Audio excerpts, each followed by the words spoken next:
Voici l'histoire bien charmante de Philippe et le mouton. Le héros de cette aventure est un gentil petit garçon qui est né dans une ville non moins charmante, appelée Nancy-la-Coquette. Sa situation géographique en fait la capitale de la Lorraine, sa place est très harmonieuse et on y voit Stanislas Leczinski érigé majestueusement en son centre. Les ornements principaux qui font de cette place un joyau sont ses portes d'or et ses fontaines. C'est la plus belle place d'Europe.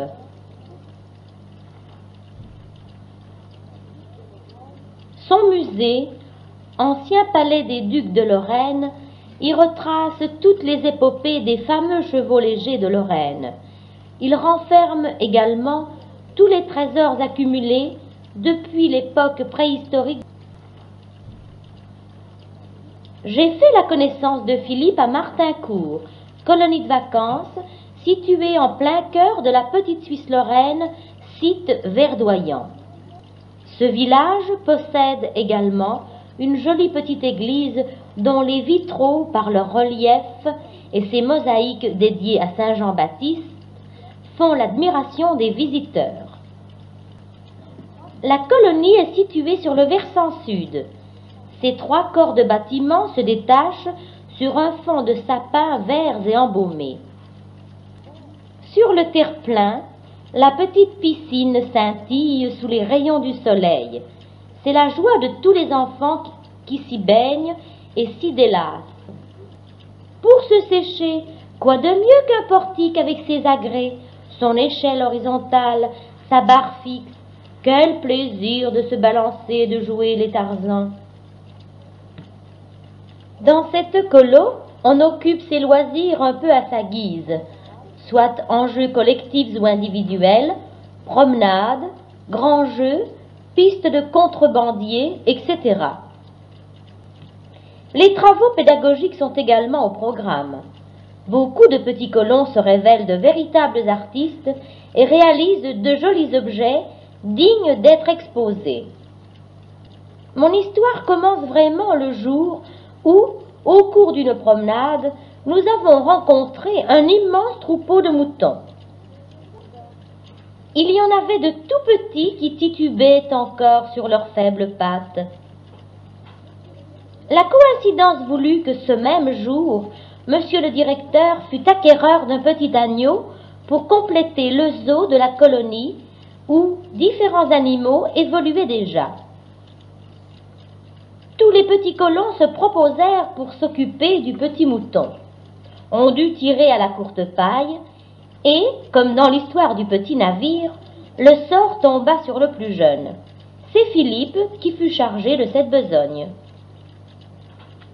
Il fallut donc donner un nom à ce nouveau pensionnaire et, après une petite réunion d'équipe, tous décidèrent de l'appeler Bicky. Le dressage commença de suite, et bien des fois, on se demandait lequel des deux dressait l'autre. Le samedi était jour de douche, même pour Bicky. Content ou non, notre petit Bicky subissait son bain au milieu des cris et des rires de tous.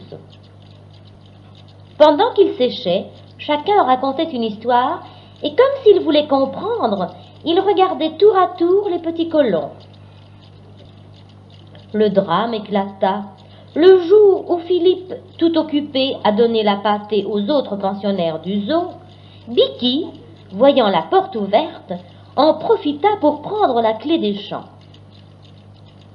Philippe, les bras au ciel, cria « Bicky, Bicky, reviens, Bicky !» Mais Bicky, après avoir rendu visite au massif de fleurs, broutées les plus appétissantes, continua sa petite escapade. Jean-Marc, l'ayant entendu, se précipita à la suite du fugitif. Il s'élance, tombe, l'attrape par une patte, mais malheureusement le lâche. Philippe raconta sa mésaventure à la monitrice qui décida, après avoir rassemblé toute son équipe, d'aller à la recherche de Bicky.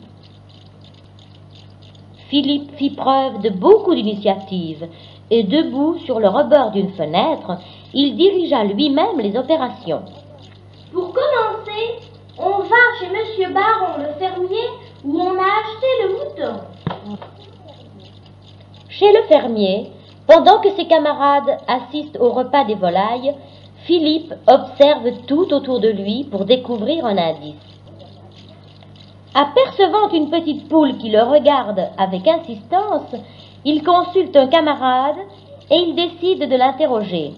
Petite poule, as-tu vu mon petit mouton Mickey? Cop, j'ai entendu dire que Bobby avait joué avec lui dans le champ. Merci, petite poule. Fort de ce renseignement, Philippe alla trouver Bobby, le petit chien de garde de la ferme. Bobby, as-tu vu mon petit mouton Mickey? Wow! Oui, j'ai même joué avec lui ce matin. Il m'a également demandé où était le troupeau. Sais-tu quelle direction il a pris? Wow! Non, mais tu devrais demander à Bijou. Bijou est connu de tous les enfants. C'est le plus beau cheval de la région. Aussi, Philippe se dirige vers lui, qui, justement, s'apprêtait à partir avec le fermier. Bijou, as-tu vu mon petit mouton Mickey? Je l'ai vu tout à l'heure dans le parc qui gambadait, avec les génisses. Justement, nous allons par là. Si tu veux, monte sur mon dos, je t'y déposerai. Oh oui, merci. Arrivé dans le parc, où paissaient les vaches, Philippe posa toujours sa question. Petite vache, as-tu vu mon petit mouton Mickey? Mais, je l'ai vu passer. Il semblait bien triste et se dirigeait vers la vieille ferme. Merci, mille fois merci. Partant en direction du vieux moulin, Philippe rencontra Madame Lois. L'approchant, il lui demande. Madame Lois, as-tu vu mon petit mouton Mickey? Oui, Philippe, il est du côté de l'étang, près du vieux moulin. Tous ces renseignements aboutissent et Philippe a le cœur content. Il rassemble ses camarades, monte sur une vieille charrette pour apercevoir l'étang. Croyant voir son mouton, Philippe se précipite vers le vieux moulin. Mais bientôt on entend crier « Au secours! Au secours! Au secours !» C'est la voix de Philippe qui, dans sa précipitation, est tombé dans la mare. Heureusement, tout le monde l'avait suivi et la cheftaine le retire de sa mauvaise posture. Après avoir promis à Philippe de faire rechercher Bicky par les grands, la monitrice décide de retourner à la colonie. Philippe est triste. Après s'être changé, il reste dans sa chambre, pensant à son petit mouton. Pendant ce temps, ses camarades, après cette course mouvementée, reprennent leurs ébats dans le parc de la colonie. Après le repas du soir, Philippe s'éclipse de la salle de spectacle, où se déroule une veillée. Il a besoin de solitude. Il se dirige vers le zoo où Bicky vivait. Philippe espère qu'il va revenir et, prenant dans sa main Caroline la tortue, il lui raconte tristement ses mésaventures.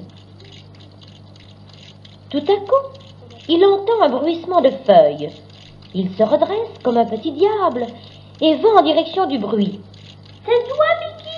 Réponds-moi. » Non, Philippe, ce n'est pas Bicky, c'est moi, le grand cerf de la forêt. Je t'apporte des nouvelles de Bicky. Oh, va-t-il revenir? Dis, grand cerf, dis vite. Approche-toi plus près, car il faut que je me cache. Que tu te caches?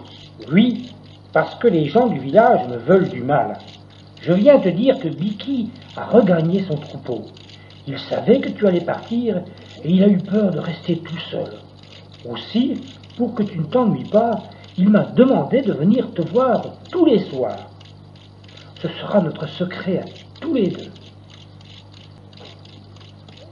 Ce soir-là, Philippe rêva, et il vit son petit mouton Bicky regagner son troupeau vers les vertes vallées.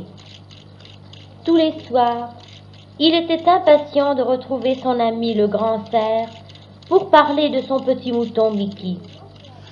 Ce secret lui permit de terminer agréablement la colonie et d'en garder un excellent souvenir.